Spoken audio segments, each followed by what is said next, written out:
Este vídeo lo hago en respuesta a algunas preguntas que me hicieron en el vídeo anterior de cargador USB con interruptor táctil. En concreto, recibí varias preguntas referente a que si se podía utilizar este circuito para sustituir interruptores en la casa, para quitar un interruptor convencional y poner interruptores táctil. Existe la posibilidad, por supuesto, pero aparte del inconveniente que tendría el poner un interruptor alimentado, que tendríamos un consumo permanente, no es mucho, pero sí lo habría, tendríamos el inconveniente de tenerlo que alimentar con un transformador o poner una fuente capacitiva, que esta era la pregunta en concreto que me hacían, si se podía sustituir el transformador por una fuente de otra manera, ¿no? Pues bueno, poniendo una fuente capacitiva se podría, pero también tenemos aparte de eso dos limitaciones. La primera es que los interruptores suelen llevar dos hilos para el circuito de interrupción y necesitaríamos tener el tercer hilo para dar alimentación al circuito. Eso no habría ningún problema porque de la propia lámpara se podría tirar el otro hilo de fase que nos falta y ya lo tendríamos. Y luego que solo se podría utilizar para circuitos que fueran de interruptor, no valdría para un conmutador. La mayoría de las casas tienen, sobre todo las habitaciones, salones grandes, pasillos, llevan circuitos conmutados. En este caso no valdría, sería simplemente pues un circuito que llevara un interruptor.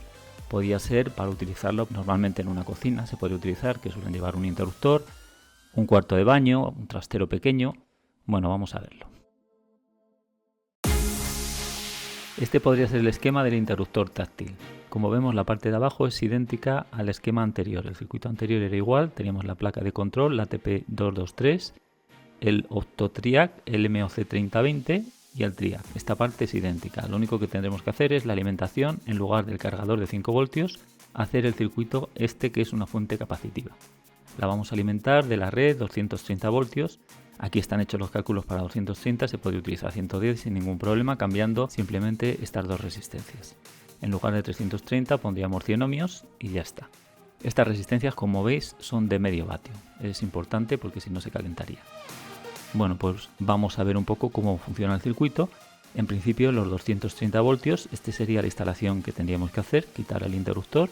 Esta sería la llave, quitaríamos, estos son los dos hilos que llegan. Normalmente no llega este tercer hilo, que es el que decía que falta. Hay un hilo que va directo a la bombilla y otro que viene de la bombilla al interruptor. Y otro con tensión que va al interruptor. Estos son los dos hilos que normalmente vienen a la caja.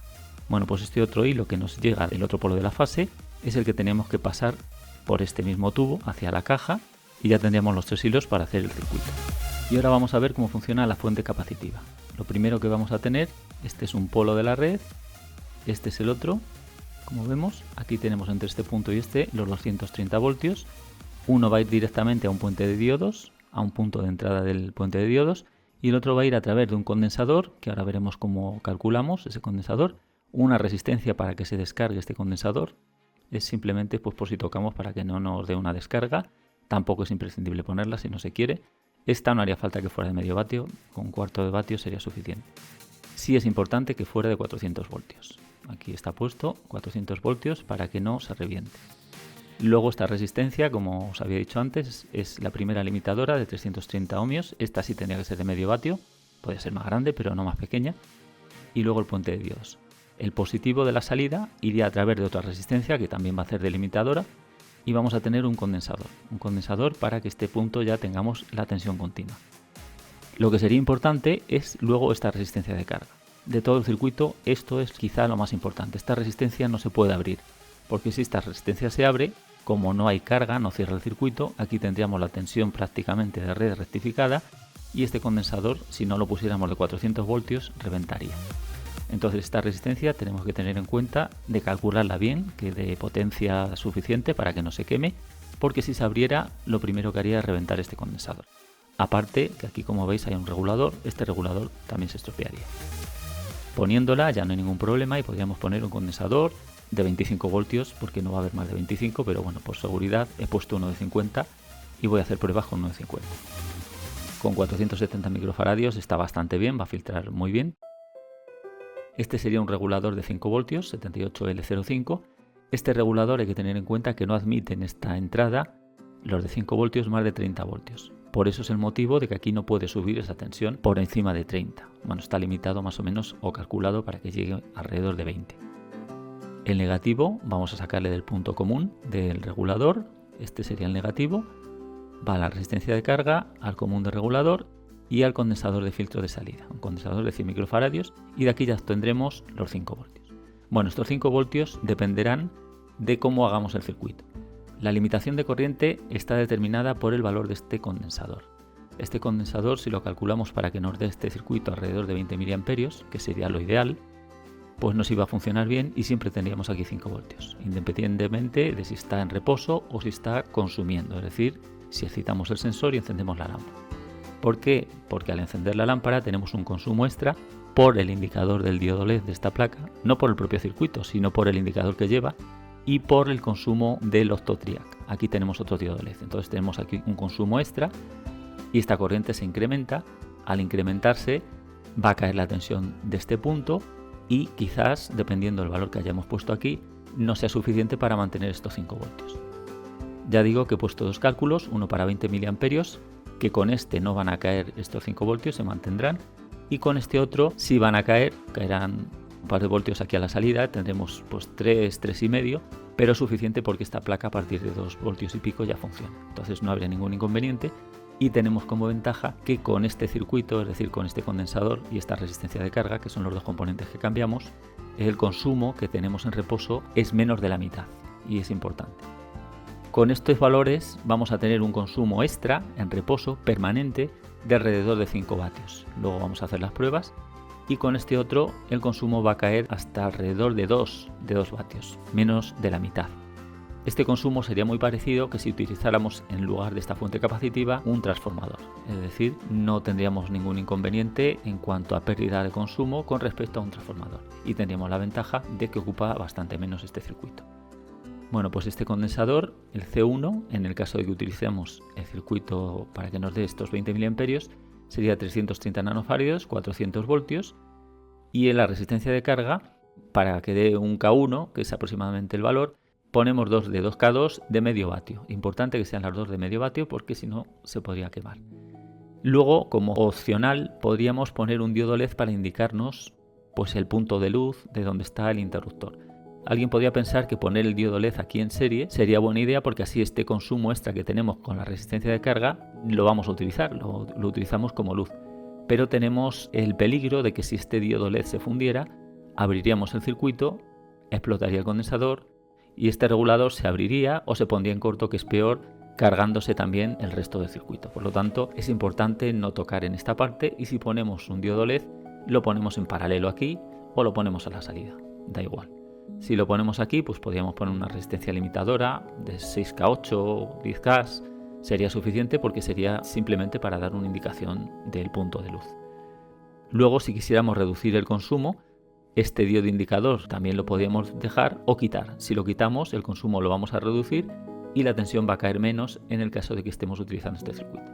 Porque este indicador realmente nos va a mostrar cuándo hemos pulsado el interruptor.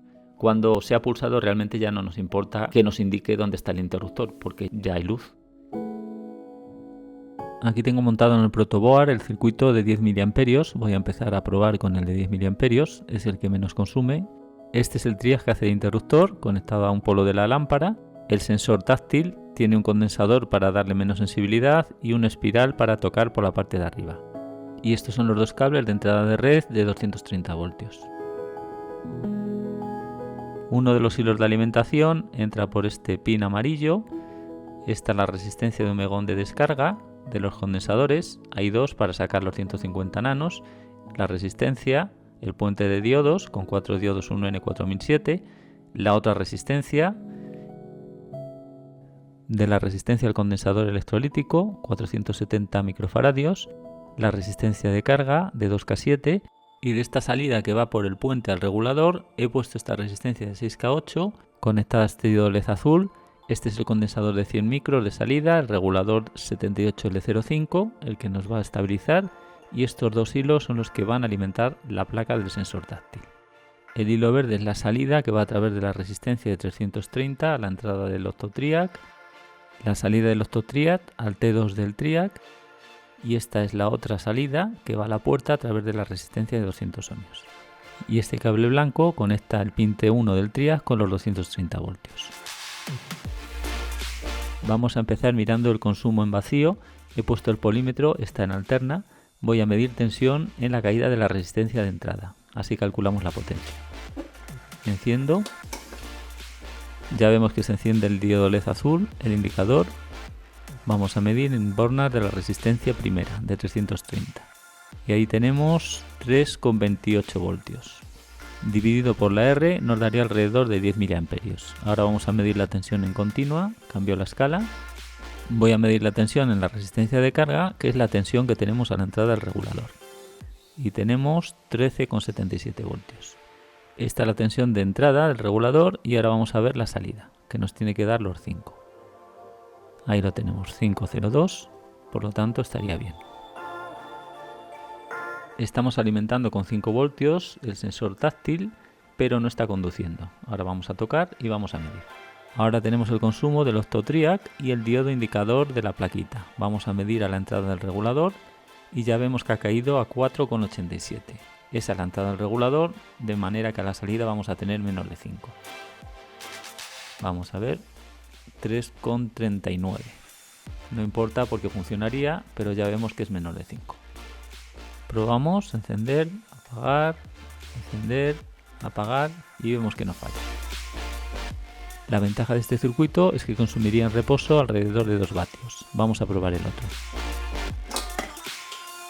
Ya he hecho la modificación, he puesto este condensador de 330 nanos en lugar de 150 y estas dos resistencias 2K2 en paralelo en lugar de 2K7 que había antes. Estas son las dos únicas modificaciones que hay que hacer. Voy a quitar los componentes y empezamos con las medidas. Para medir el consumo en vacío voy a poner el polímetro en alterna y voy a medir la corriente a través de la resistencia de entrada. Enchufo. Vemos que el LED indicador ya se enciende y ahora vamos a medir la tensión en bornas de la resistencia primera, la de 330. Y aquí tenemos ahora 7,10 voltios, más del doble que antes, y ahora vemos la tensión en la resistencia de carga. Pongo el polímetro en continua y medimos en bornas de la resistencia, que es la entrada del regulador. Y aquí tenemos 16,76. Vemos que ha subido la tensión. Hacia la salida tendremos los 5 voltios sin problemas. Ahí están los 5 voltios, está en vacío. Ahora vamos a tocar el sensor para que consuma. Está consumiendo ya el circuito. Vamos a medir otra vez en tensión continua a la entrada del regulador, en la resistencia de carga. Y ahí vemos 6,78. A ver a la salida. A pesar de que ha caído, se están manteniendo los 5 voltios. Si necesitáramos los 5 voltios para el sensor táctil, este es el circuito que tendríamos que montar. Pero funciona exactamente igual que el otro y el consumo es menos de la mitad. Si no necesitáramos el LED indicador, podríamos quitar el cable y bajaríamos el consumo. Funciona exactamente igual, como es lógico. Si necesitáramos el LED indicador lo pondríamos, pero el LED rojo de la placa lo podríamos quitar porque cuando hay luz no hace falta que se encienda.